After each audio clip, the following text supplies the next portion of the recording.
Age of Bannerlords, maybe a mod that you haven't heard in quite some time. In this series, I'm trying to bring some of the coolest Mount & Blade 2 Bannerlord mods currently released or upcoming, and well, in this case, one of the coolest and most impressive upcoming mods that I've ever seen in my life. Do you like Age of Empires? Well, I hope you do, because this is what happens if Age of Empires came to Mount & Blade 2. The first thing that was a painfully obvious question was, how do you make an RTS game in conjunction with Mount & Blade, which is, well, a big open third-person RPG? Well, let's talk about the scenes themselves. We're jumping straight into the scenes that don't include the battle map. Let's take away all of Calradia and look at just what we're actually getting within this game. The UI indicates that we can place down multiple buildings, everything from houses, farms, barracks, stables, towers, archery ranges, even marketplaces a bit later on with quarries and walls and town centers, all having their own, well, resources that are needed to build them. For example, a house, we need 100 wood, but how are we getting that wood? Well, this is where things like the lumberjack come in. It is a building that is placed down that then a soldier or your villager will go over to work at in order to get that wood. It will then passively generate wood as time goes on, and of course there's a custom animation built for it, because of course there is, because everything has to be so exquisitely made within. I don't think there is a physical knocking down of trees and an actual finite resource here. I think genuinely it's a building that takes someone to go and work at it and then passively will generate the resource over time. And I think that's possibly the same with all of the resources. Each building is built by an NPC or a villager. It starts underground and, well, the villager kind of raises it out of the ground by some Mount & Blade medieval god. However, I don't really see another way of doing it, and it looks kind of cool anyway. These are very early versions of the games though, and this has changed a little bit over time. We do see some like basic versions of the buildings as they're constructed, and then they go through the dynamic changes as construction is advanced. Of course, there are multiple cultures within the game as well, and we actually have an indication of what these factions have been. They are the factions of Mount & Blade 2 Bannerlord. Was that obvious? I think that was probably going to be obvious. But there is actually some great indicators of how this affects the game itself. For example, the Sturgeons have the Sturgian assets that you'd expect within the game. If you go to a Sturgian town or village up in the north of Mount & Blade 2 Bannerlord's map, you see these same buildings. And once again, this is copied and pasted through the Valandians. They all have Valandian style buildings. So the Valandian houses will be different to the Azurai houses or the Sturgian houses or the Khuzait, I don't want to say houses, like huts. They live in yurts, a lot of them, but they have nice vineyards. Speaking of vineyards, there are farms that can be placed down, and of course custom animations for villagers to go and work in said farms in order to collect food as a resource. Now, food as a resource, if anyone's played any of the Age of Empires games, is mostly for building units,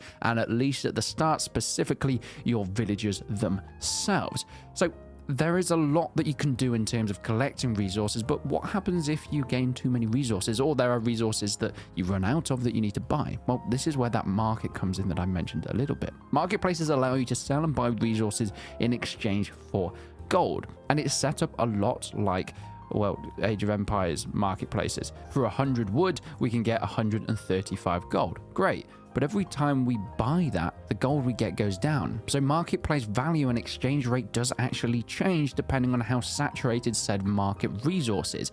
The more wood we sell, the less it's worth. So that's something that you're going to have to be able to weigh up as well. But being an Age of Empires type game, you can go through different eras. Now, it doesn't look like there's any sort of loading times. It just takes a lot of resources, as we can see when we're unlocking the new era here. 8,000 wood, 8,000 food, and 4,000 gold in order to go to said next era to, well, be able to upgrade troops and have better fights with your enemies. Much like you would in Mount & Blade, going through the troop tiers, having your basic recruits all the way up to knights, this is how it's implemented with the eras. That's how you upgrade through the troop trees as well. The UI does include a queuing system, much like Age of Empires. If you want to build multiple troops, you can queue them up, especially if you want to start spamming out the troops and units. Now, these troops and units can actually have their own formations. Now, this was something that another YouTube channel, Aaron, uploaded, and this is one of the best looks at battles we've got so far. But if we pause at around the 12-13 second mark within the video itself, then it shows us some of the new UI that's come into fruition with some of the troop factions and how we can actually command them on the battlefield. We've got a huge group of Valandian crossbowmen here. Now, of course, they can all be selected and put into certain groups. Then on the right-hand side, we've got the formations that they can be put into. At this point in time, they're in scatter and an aggressive stance, meaning that they're going to push towards the enemy. But this can be changed to be balanced, so they'll kind of move and throughout, indicating to where the actual player is and what they want to do, or defensive, meaning that they'll kind of just wait for the enemy to come towards them.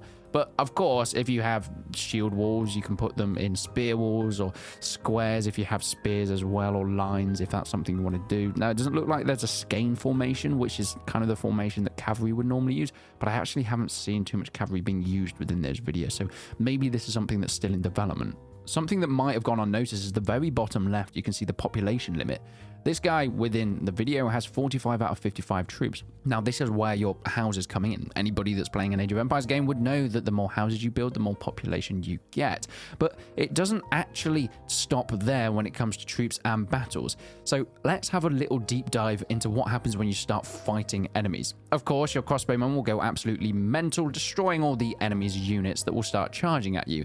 Now, it is indicated that a lot of the people that work in the kind of artisan places, or even the labor camps such as the woodcutters, they are physical people that can be killed, and we see this within that Age of Bannerlord's Nord village raid fight. Now, granted, this is an old build, but you can go up and kill them, which will then affect their economy if you don't, destroy the entire economy already. But once you destroy all of the troops, you can actually then start destroying their buildings, and much like the beauty of Age of Empires, you hit the houses and they burn on fire. Do you know what? It is stupid, but if they are trying to really recreate Age of Empires, it's the best way to go about it. Smacking a wooden building with a metal sword until you hit it so hard it produces sparks and that building goes on fire. And as you can see, at any point, not only can you command of the RTS, but you can jump into one of the units and fight in Mount and Blade style.